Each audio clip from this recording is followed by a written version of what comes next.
escribir las transparencias en inglés, pero copiar del formato del artículo me fue muy difícil y acabé escribiendo todo en español. Bueno, hoy les voy a platicar sobre una estrella cataclísmica, una variable cataclísmica muy peculiar. Es una polar intermedia y pues le llamamos EX Hydra.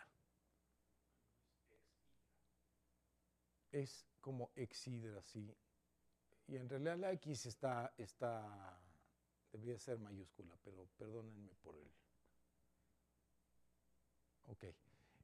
Pues estos son los culpables de la investigación. Esta fue la tesis de Abdiel Ramírez, de licenciatura, y ahora que regresó, pues nos pusimos a trabajar y a terminar lo que no habíamos terminado. Ya mandamos este artículo a publicación y nos contestó el árbitro con cosas muy interesantes. Yo creo que es el mejor arbitraje que he recibido en mi vida académica, porque mi madre era más dura que el árbitro. Y pues nos ha costado casi cerca de 6 meses responder a los puntos del árbitro, y aquí lo que les voy a presentar pues ya es prácticamente lo que estamos a punto de mandar pues desde hace 2 meses, pero no acabamos de hacerlo. Muy bien, en una variable cataclísmica normal, digamos una nova enana, lo que tenemos es una binaria que está muy cerca, las dos estrellas están muy cerca, y una de ellas tiene un radio lo suficientemente grande como para llenar su lóbulo de Roche. Esto quiere decir que el material que está, digamos, fundamentalmente en el punto de Lagrange, interior de Lagrange, empieza a pasarle material a la estrella compañera, que en las variables cataclísmicas es una enana blanca. Todas las variables cataclísmicas, por definición, tienen esta combinación: una enana blanca como estrella primaria, definición, y una enana roja, que es la secundaria. Y bueno, si no hay un campo magnético en la enana blanca, se forma un disco de acreción. Estos objetos tienen unos períodos orbitales, vamos a decir, entre 1 hora y 14 horas. Entonces están girando realmente muy, muy rápido. El momento angular es alto y el material pues no cae directo a la enana blanca, sino inmediatamente toma una órbita kepleriana y se pone a girar en un anillo. Y poco a poco, por fuerzas de viscosidad, el material empieza a perder momento angular y empieza a acercarse hacia la enana blanca y forma este disco de acreción. Ahora hay otro tipo de objetos muy importantes, que son los de tipo polar, que les llamamos ahora. Antes les llamábamos AM Hércules, en los que la enana blanca tiene un campo magnético tan fuerte, digamos de 100 megagauss, que inhibe completamente la formación de un disco de acreción.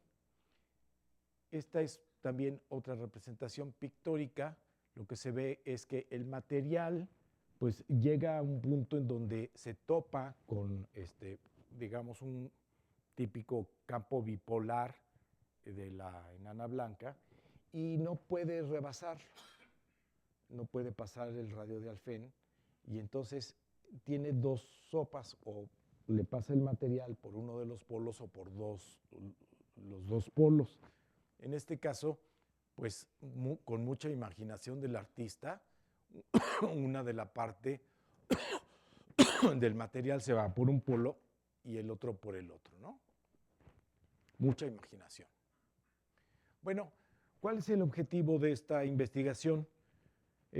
Teníamos una larga temporada en 2008 y observamos varios objetos y en un ratito que no teníamos como mucho que hacer, que había, digamos, unas horas en donde no le podíamos llegar al siguiente objeto, se nos ocurrió llegarle a este objeto X Hydra, que tiene la peculiaridad de ser un objeto del sur.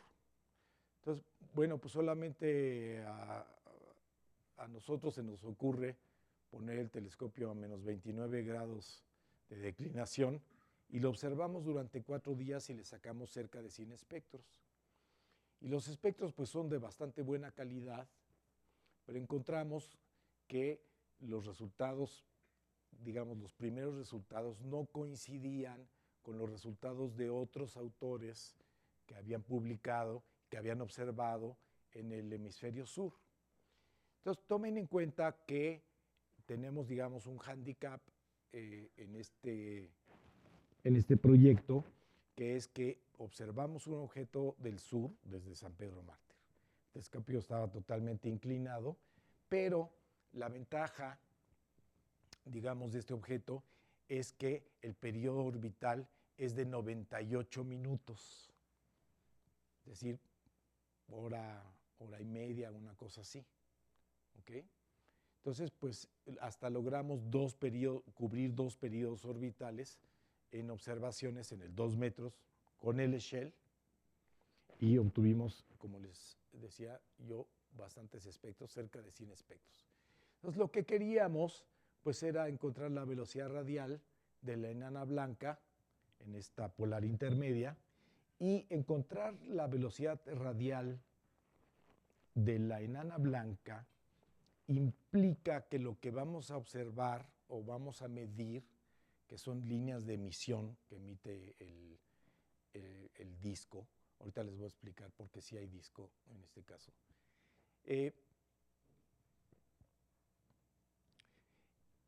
uno tiene que suponer que este material que uno está observando, la línea que está uno observando, es simétrica. Porque si no es simétrica, si tiene puntos calientes por aquí o por allá, entonces estos puntos calientes nos van a estar afectando, se van a estar moviendo a lo largo del periodo orbital y nos van a afectar digamos, la forma de la línea simétrica y por lo tanto no podríamos decir que el disco como tal va siguiendo exactamente la enana blanca. Este es un problema general en este tipo de estrellas, en las variables cataclísmicas quiero decir. Sí, hay asimetrías, hay puntos calientes, hay toda una variedad de material a baja y alta velocidad. Bueno, X Hydra es, como les decía, una polar intermedia que tiene un campo magnético como de 1 megagauss. Comparado con las estrellas polares, las polares intermedias lo que tienen es que el campo magnético no es lo suficientemente fuerte y grande como para amarrar al sistema completamente. En las polares está la fuerza del campo magnético que por fuerzas de marea del campo magnético hace que todo gire de manera sincronizada. ¿De acuerdo? Entonces, si vamos a decir AM Hércules tiene un periodo de 2.5 horas, forzosamente la enana blanca está rotando a la misma, con la misma periodicidad. En cambio, si el campo magnético es intermedio, entonces no se logra esta sincronización todavía y además el campo es más chico y cabe la posibilidad de que haya un disco de acreción externo, ¿Qué tan externo? Pues ahorita lo vamos a ver. En el caso de X-Hydra hay controversias acerca de cuál es el tamaño de este anillo o parte externa del disco. Sí, claro.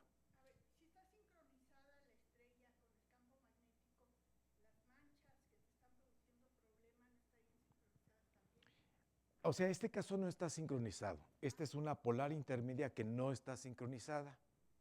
Ahora, otra cosa importante que debería yo decir es que el periodo de spin de la enana blanca, en este caso, no es un periodo rápido. La enana blanca no está girando rápidamente en un minuto, como el caso de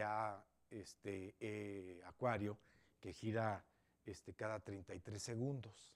Resulta que el periodo de spin es de 67 minutos, comparado con el periodo orbital, que es de 98 minutos.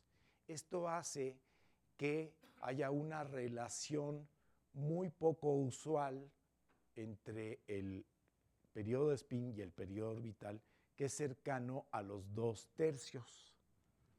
Concretamente es un cociente de números primos 111 entre 151, si mal no recuerdo. Entonces, esto hace que este cociente, que es muy grande, que es cercano a 2/3, hace que, en principio, según la teoría, el sistema esté fuera de equilibrio. Y si está fuera de equilibrio, entonces no debería producirse, no debería de formarse un disco de acreción, según la teoría. Las observaciones pues muestran otra cosa, aunque depende de quién lo observó, es el resultado que se obtiene. Perdón por la calidad de la transparencia, pero estas son las observaciones que en el pasado se han hecho desde Breisager y Vogt en 1980. Ellos observan en el azul y obtienen una semiamplitud de la velocidad radial, a partir de la cual vamos a obtener las masas de los objetos, y fundamentalmente observan con una combinación, tomando una combinación de los resultados de H beta, H gamma y H delta. Un año después, Cowley y compañía vuelve a medir con otro método distinto, y ambas, por cierto, publicaciones son todavía con placa fotográfica, ¿okay?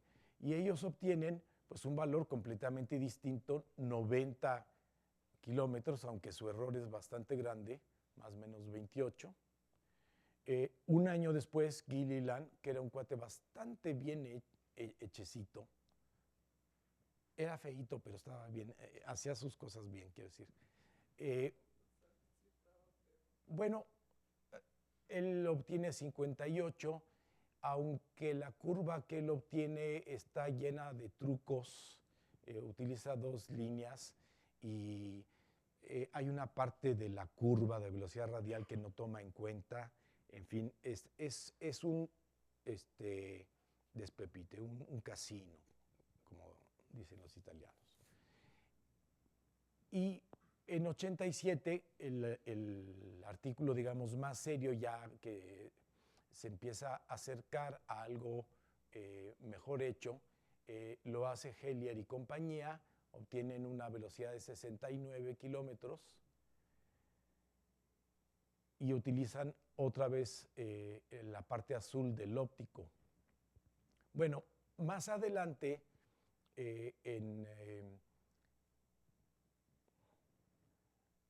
voy a saltarme el resultado de Mosh, porque fue obtenido en el ultravioleta, pero a una resolución muy baja.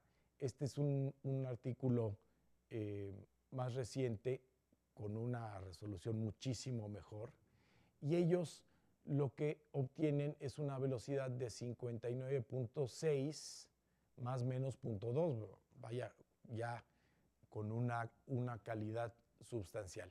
Y muy poco después, un año después, en los rayos X, Hugerberg y compañía también observan una velocidad radial muy similar. Bueno, después de eso, ya que los... Sí, la semiamplitud de velocidad. Sí, es una apócope de semiamplitud de velocidad radial, K1, ¿okay? Que es la que K1 entre K2 es igual a M2 entre M1. ¿Okay? Si sabemos el ángulo de inclinación, podemos conocer las masas. ¿Okay? Entonces,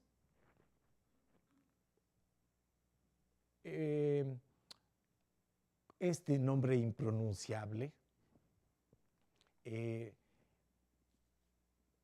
mide en la secundaria una velocidad radial de 360 kilómetros por segundo, es decir, muchísimo más grande que la velocidad de la primaria, que la semiamplitud de la velocidad primaria, ¿verdad? Eso quiere decir que la estrella secundaria pues, es la que está girando prácticamente alrededor de la otra. Si el centro de masa prácticamente está pegadito a la enana blanca, ¿ok? Esto quiere decir que la masa de la secundaria pues, es muy pequeña, ¿ok? Poco después, con mucho más cuidado, Boyerman y Reinsch publican un valor mucho mejor, está muy bien justificado, con una velocidad de 432, casi un factor de 10 con respecto a la primaria. Bueno, pues de las cuatro... Ah, caray. ¿Y ahora qué hago? No hay manera de desconectar esta cosa del portal.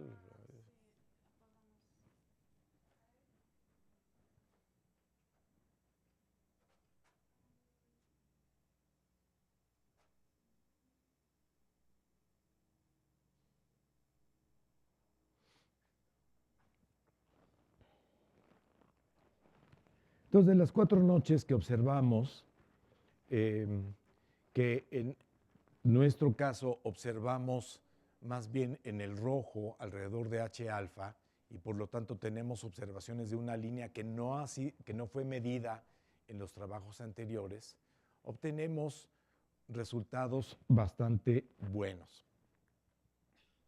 Y bueno, aquí se ve las líneas que observamos. Prácticamente no vemos las líneas de Balmer más allá de H beta, o sea, las líneas altas de Balmer. Muy probablemente sea por extinción atmosférica, porque pues, estamos observando con el telescopio muy inclinado y las líneas pues, son absorbidas en el azul. Eso o el sistema se encontraba en un estado de poca actividad. No vemos helio 2 4686 y en cambio sí vemos helio 1 5876. Entonces, como pueden ver, las líneas tienen doble pico, lo cual es típico de un sistema que está altamente inclinado, porque vemos las partes que se acercan y se alejan del disco. En cambio, la parte interior, digamos, es una explicación muy burda. La parte interior está autoabsorbida. ¿Okay? Entonces, en la parte del medio vemos un poquito menos y se ven los dos picos. Entonces, aquí lo interesante es que si nosotros queremos medir con precisión la semiamplitud de velocidad radial de la primaria, lo que quisiéramos evitar sería medir estas zonas de aquí, porque aunque esta es una cosuma de H alfa de los 100 espectros, resulta que aquí vemos pasar el hotspot de un lado al otro dependiendo de la fase. Entonces, si queremos medir todo, pues vamos a obtener que esta simetría del hotspot nos está afectando la medición asimétrica que quisiéramos obtener del disco. Bueno, entonces lo que hay que hacer es medir pues estas alas, ¿ok? Y medimos estas alas y obtuvimos una velocidad de 54 kilómetros por segundo. Pero el árbitro nos hizo ver que pues él veía claramente aquí, y que no lo estábamos tomando en cuenta, que veía a ambos lados de la línea un cambio de pendiente y todavía línea, digamos, este es el continuo, todavía señal en esta parte. Entonces, estas serían alas pues, que están cerca de 2,000 kilómetros, que están a una velocidad de 2,000 kilómetros por segundo. Entonces, esto nos obligó a rehacer los cálculos, a fijarnos solamente en las alas, encontrar un método para poder medir las alas. Por otro lado, hicimos fotometría simultánea y quiero hacerles ver, Madre Santa, quiero hacerles ver que fundamentalmente la curva de luz está modulada, todos estos picos se repiten en el ciclo de spin, es decir, cada 67 minutos. ¿Ok? Aquí están las 4 noches, 1, 2, 3, 4. En la segunda noche pudimos, en la tercera y cuarta noche, pudimos prácticamente cubrir 2 periodos orbitales, aunque están un poco traslapados, pero obtuvimos tomografía Doppler, digamos, de manera semi-independiente. En cambio, pues en la segunda noche ni un periodo orbital obtuvimos, y en la segunda sí. Y además de que esta modulación de spin es la que está dominando en la fotometría, podemos observar, si vemos con cuidado, que abajo está graficado contra el ciclo orbital, podemos observar que en cada número entero se ve un pequeño eclipse.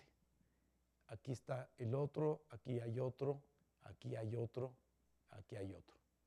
Son eclipses rasantes que son producidos porque la estrella secundaria está pasando, el sistema está muy inclinado, está pasando prácticamente rozando la parte interior del disco, ¿ok? Y la parte de la magnetosfera de esta estrella magnética. Bueno, esto fue nuestro primer análisis. Este es un diagrama de diagnóstico típico que hacemos para encontrar cuál es la mejor semiamplitud de la velocidad radial, y esto normalmente lo medimos fijándonos en que el error de K1 entre K1 sea un mínimo, ¿ok? Y esto se debe a que cuando lo medimos con 2 gaussianas, las alas, para evitar la parte central, si estamos muy cerca, entonces el error es grande contra la medición. Y si nos vamos por demasiado, pues ya nada más estamos midiendo ruido, y esta parte de este diagnóstico, digamos, indicador, debería irse para arriba. Entonces, esta es otra de las cosas que el árbitro nos hizo ver. Dijo, oigan, yo no veo que el sistema suba muy rápido, como es el caso de otros objetos en donde se mide la doble gaussiana. Algo está pasando porque no lo revisan. A lo mejor estas líneas anchas de emisión les están modificando el resultado. Bueno, entonces lo que hicimos, Kimosabi, lo hizo Juan Venancio Hernández, hizo un programa en Python, un código muy hábil, en donde está de manera interactiva midiendo cuáles son las mejores separaciones y anchos de las gaussianas, y comparando con un fit de un fit de 4 parámetros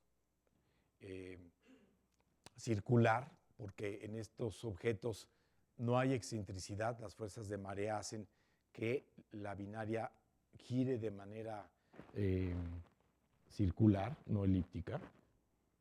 Y bueno, esta es una gráfica en donde muestra cómo ha encontrado el mejor, o cómo encontramos el mejor valor tanto del ancho de las gaussianas como de la separación. Y aquí se ve el nuevo resultado. Pues ahora tenemos con que el índice, pues sí está subiendo un poquito más rápido, pero aún así no sube tan rápido como baja.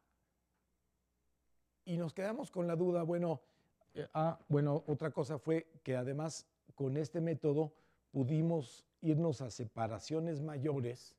Ya no utilizamos el programa que utilizamos en IRAF, que tronaba al llegar a 48 angstroms de separación, ya no daba resultados. Ahora lo pudimos extender, pero aún así nos quedamos con la duda si no sería que las alas anchas, que aquí no están tomadas todavía en cuenta, nos estaban afectando. Bueno, esta es la curva de velocidad radial. Me salté una. De la parte central, es decir, de la parte donde se ve que cae la línea muy vertical. Y lo que pueden observar pues, es que los puntos están bastante bien pegaditos a una sinusoide, salvo estos puntos que están marcados en rojo, ¿ok? Y este efecto lo revisamos en los artículos anteriores y encontramos que en todos los artículos había mediciones que acerca de fase 0.9, fase 1, tenían este efecto de subir y de bajar. Entonces a este efecto pues le hemos llamado un efecto tipo Rossiter-McLaughlin. Es algo que hace que poco antes de, digamos, de la conjunción inferior, observamos solamente la parte del disco que tiene velocidades radiales positivas y del otro lado observamos las partes que van hacia nosotros y hace que la velocidad disminuya. Tienen fotometría, ¿no? Tú sabes si coincide con el eclipse. La fotometría está tan dominada por el periodo de spin, por la fuerza de spin. Pero hay un tipo que le dijiste que era eclipse y que sí parece eclipse. Está tan Clarísimo. Está tan chico el eclipse, Muy rápido. muy rápido, que no se ve nada. ¿Ok? No. No es efecto Rossiter-McLaughlin, ¿crees? Es tipo, digamos una cosa. Entonces coincide con el eclipse. O sea, el efecto Rossiter-McLaughlin ocurre durante los eclipses. Si no ocurre durante el eclipse, no es el efecto Rossiter-McLaughlin.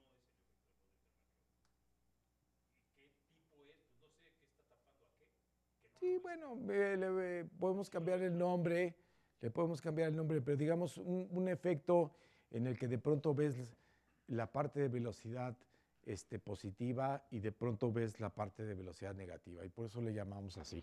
Pero le podemos cambiar el nombre y no pasa nada. Bueno, lo que hicimos a continuación fue medir únicamente las alas y no la parte central, y para esto enmascaramos la parte central de la línea y medimos únicamente las alas que iban desde 1000 a 2000 kilómetros o un poco más, y le ajustamos una gaussiana.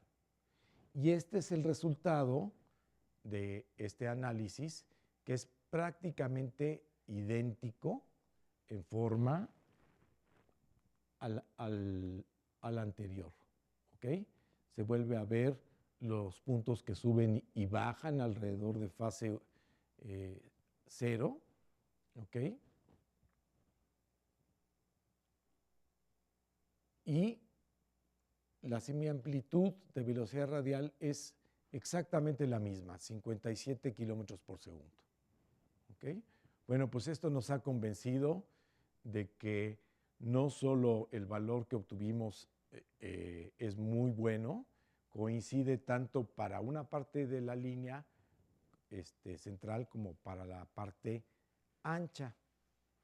Esto un poco es una sorpresa porque la parte ancha se supone que proviene de una parte del disco que le llamamos el inner disc, y ahí deberíamos de estar viendo cosas que están relacionadas con el periodo de spin y no lo vemos, ¿ok? Sencillamente este disco interior está comportándose como parte del disco en el plano orbital y está girando con el periodo orbital. Estos son los resultados finales. Los puntos B son aquellos en donde hemos quitado los puntos rojos. Los puntos A pues incluyen los puntos rojos. Y para la parte ancha, aquella que está enmascarada, obtenemos exactamente los mismos valores, 60 y 57.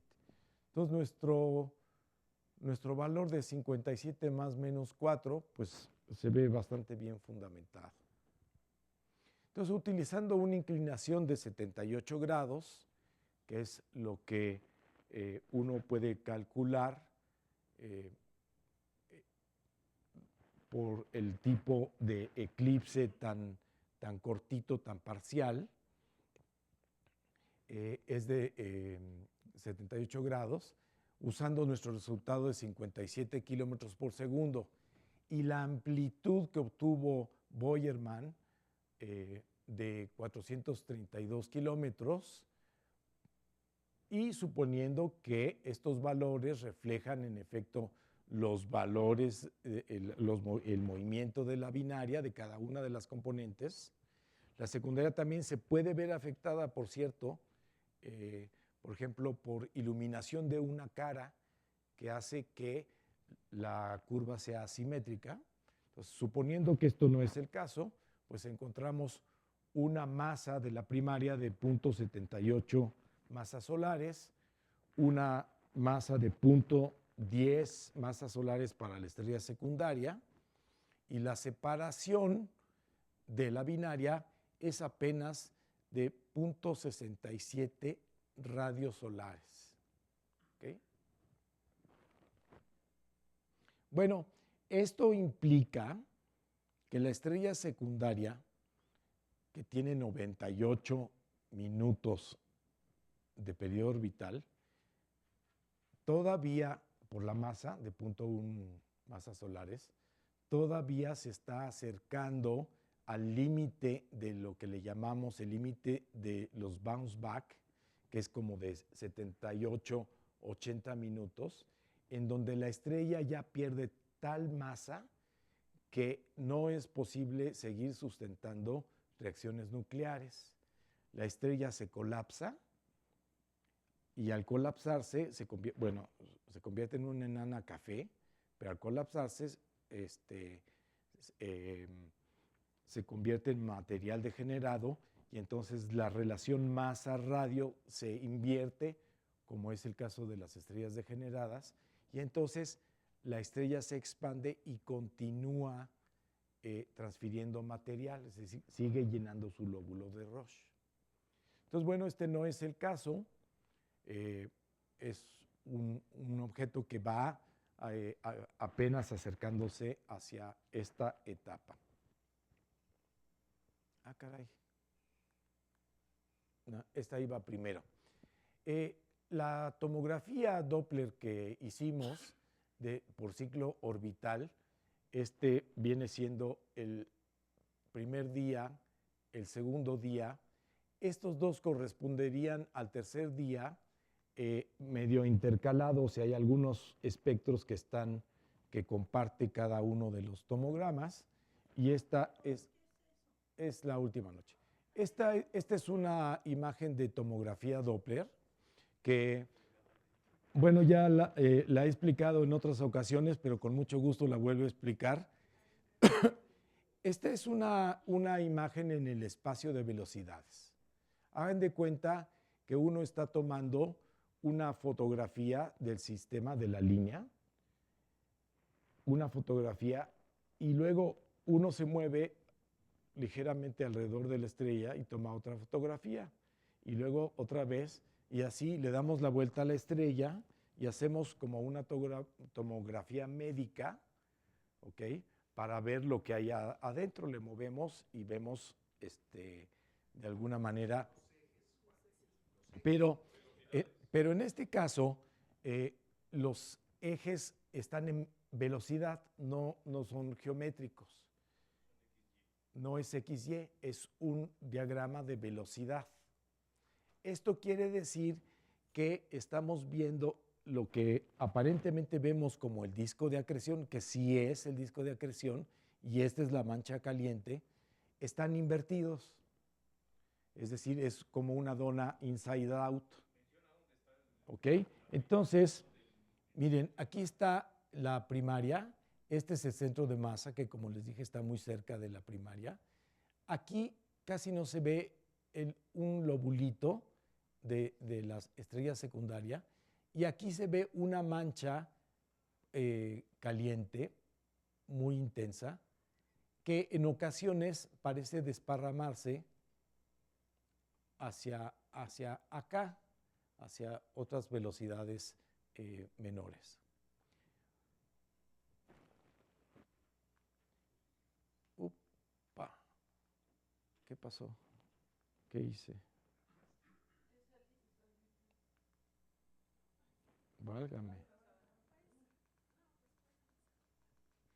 Rápido, no son muchas. Ay, Dios mío. Bueno, ok. Y este es el equivalente para crear la tomografía de los espectros que están encimados uno alrededor del otro. Vemos los espectros aquí, los originales, y pueden ver la estructura doble de la línea. ¿El tiempo corre verticalmente? Sí, digamos el tiempo correría así, aunque aquí está graficado contra fase orbital.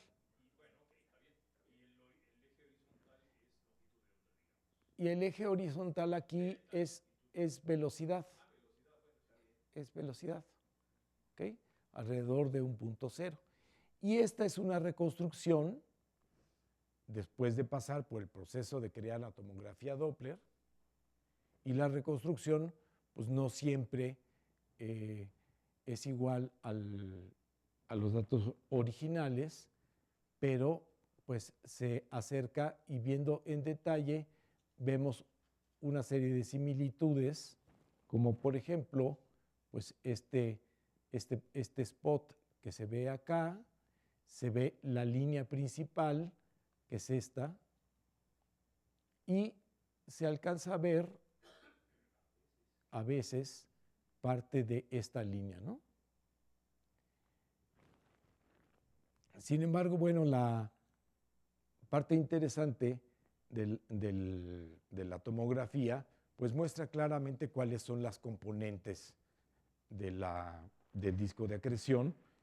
Evidentemente, el sistema está dominado por este punto caliente muy fuerte, muy asimétrico, que es el punto que nunca les mostré en la línea de emisión, que estaba consumada, pero que es un punto que anda moviéndose a baja velocidad y que mete muchísimo ruido si queremos calcular realmente la semiamplitud de la velocidad radial de la primaria.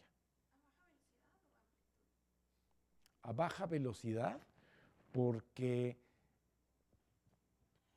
a ver, sí, el disco, digamos, la parte externa del disco está aquí, y la parte externa del disco está acá. O sea, esto está al revés. Entonces, sí, traten de no ver esta tomografía como una tomografía geométrica, porque pues confunde al enemigo, ¿ok? Y al amigo.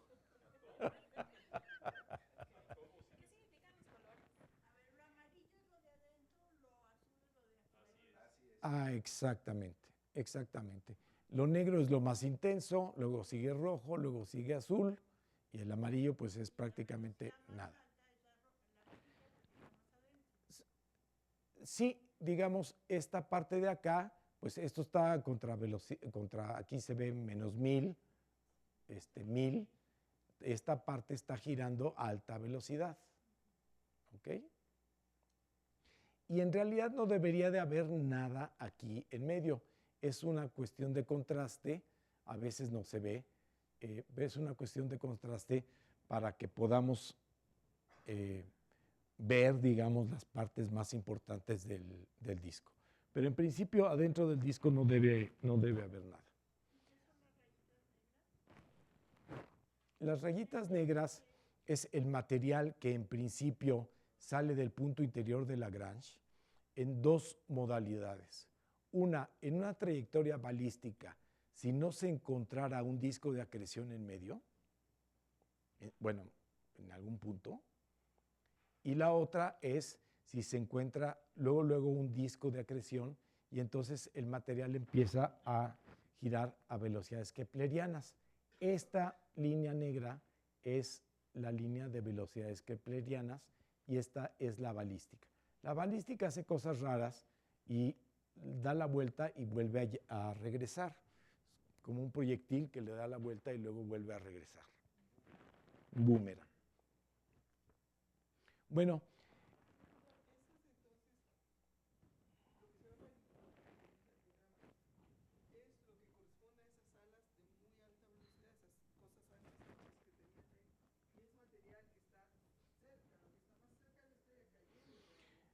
miren, esta tomografía únicamente llega a más o menos 1000 kilómetros por segundo. Hicimos otra tomografía que llega a 2500 kilómetros por segundo para asegurarnos que veíamos las alas. Pero hay un problema, que en la proyección estándar de la tomografía Doppler, a áreas anchas se disminuye mucho el contraste de zonas débiles y es muy difícil de verlo. Sin embargo, en el, digamos, trail spectra sí vemos las alas a más o menos 2000 kilómetros por segundo. Pero pues estas imágenes ya no las incluí en la presentación. Bueno, finalmente déjenme decirles que el análisis, aunque parece sencillo, no lo es, porque el sistema está girando con una relación de spin orbital de 2/3, lo cual hace que cada ciclo orbital veamos el polo del campo magnético en una fase distinta. Y aquí les muestro 3 ejemplos. Esta figura, por cierto, es cortesía de Juan Carlos Justiz, sacada de Photoshop, así que ya no necesitamos artista. Hasta en Photoshop se puede hacer, claro, si se sabe usar el Photoshop. O si se sabe usar al artista, Bueno, aquí lo que vemos en el diagrama de arriba es si la fase del spin es 0.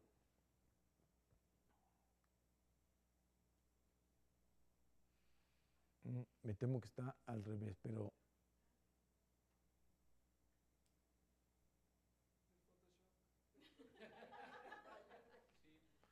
Lo voy a revisar con cuidado, no importa. El caso es que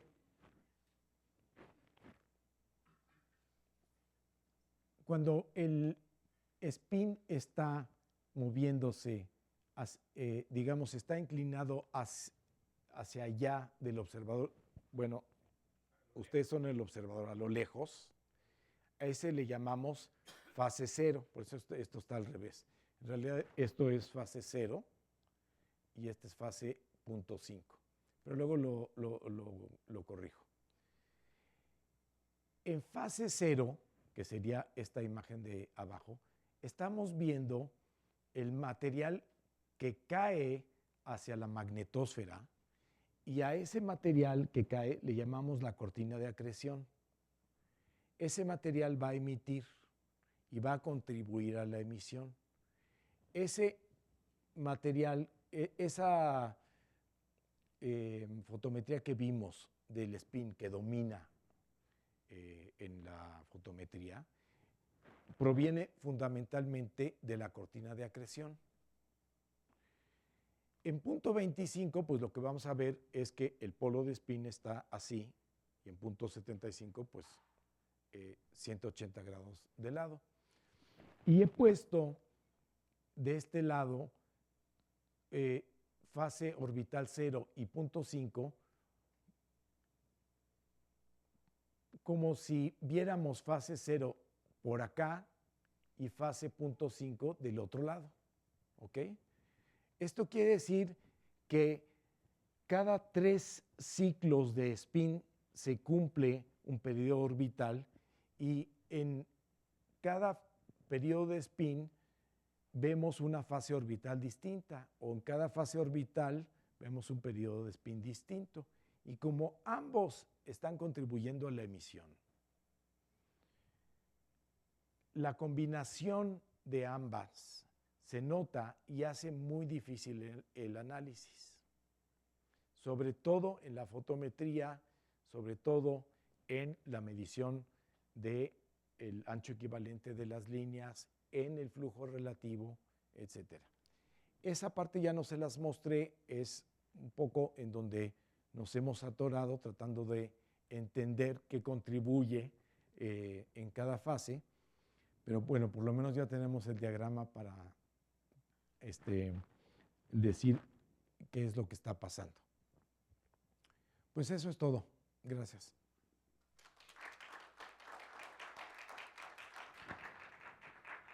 Muchas gracias, Juan. ¿Preguntas? Voy a dar un anuncio al final. Yo creo que es importante y les va a gustar a todos, así que si se pueden quedar, no se vayan. ¿Preguntas?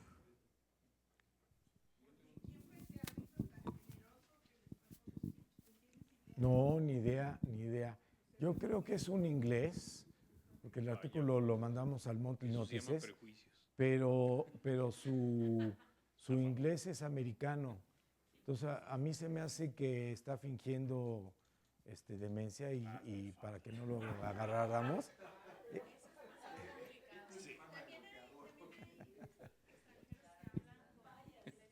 Sí, conozco hindúes. Sí, pero los autores europeos, porque la mayoría de los artículos son europeos, sugieren un árbitro inglés, no americano.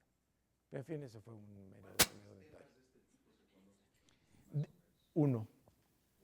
Ahí luego les paso el micrófono a los que quieran preguntar. ¿Algo más que agregar antes de que te quite la palabra, Rafael? O sea, existe la teoría y entonces este es el único objeto que puede avalar que la teoría está bien. Mira, la razón de ser un objeto único es que es la única polar intermedia cuyo periodo de spin es muy cercano al periodo orbital, pero no igual. Si fuera igual, sería una estrella polar. Entonces, 2/3 del periodo orbital. Esto es inusual, completamente inusual, y ha hecho que la gente... Hay 300 artículos sobre EX Hydra, porque nadie se puede poner de acuerdo en cuál es la fuente de la emisión, de qué tamaño es la magnetosfera. Nosotros calculamos por la velocidad de las alas que la magnetosfera debe de tener 3.7 radios enanos. Radios de la enana. No sabe hablar. Sí, radios de la enana blanca, que ¿no? Todos conocemos que es esta. Sí, ok. Mientras que hay otros autores que dicen que sus observaciones muestran que no hay disco. Y lo justifican de la mejor manera posible, y es una controversia, y todavía no está resuelta. ¿Ok? ¿Por falta de contraste, de señal de ruido en las salas o por qué no ven el disco? Según ellos, lo que nosotros vemos como disco, ellos dicen que es material que está fuera del plano orbital. ¿Del plano qué? Del plano orbital. Ah. ¿Ok? Pero bueno, las curvas de velocidad radial que mostramos son típicas de material que está en un plano orbital. Entonces, yo creo que con estos resultados, sí, de plano acabamos con esa controversia de que no existe disco. Sí existe disco, nos parece bastante evidente por los resultados de velocidad radial. Rafael. Ahora sí ya me dan chance. Yo estoy completamente seguro que lo que están observando como oscilación en la curva de velocidad radial es el efecto Rossiter-McLaughlin. Lo extraordinario es que sea tan ancho. Si puedes llegar a las transparencias en las dos donde se muestra el O-C allá abajo, ándale, la parte de abajo, en este de aquí, que no sé cuál es, cuál caso es, no es igualito al O-C de la otra figura. En la parte, quiero decir, en fase 1.0 para, ¿ok? La otra cosa interesante es que no es exactamente en 1, por cierto, pero ¿puedo mostrar la otra figura, la igualita esta, pero no es igualita?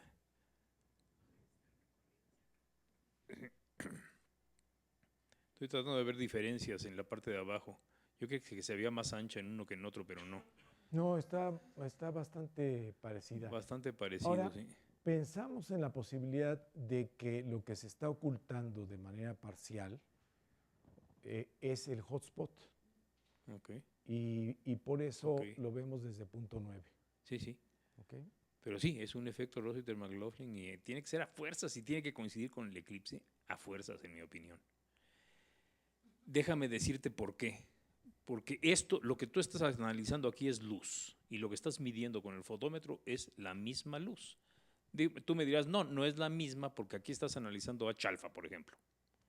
Y en el fotómetro estás analizando una banda muchísimo más ancha que H-alfa, eso que ni qué. Ok, sí. Pero pues that's it, es la única diferencia. Y lo que estaba yo viendo con eclipses en las curvas de luz es corto, pero clarísimo, es media magnitud, es un montón. Del eclipse. Del eclipse. Es variable, sin embargo. Eso apoya la idea de que sea el hotspot, que es variable también. Bueno,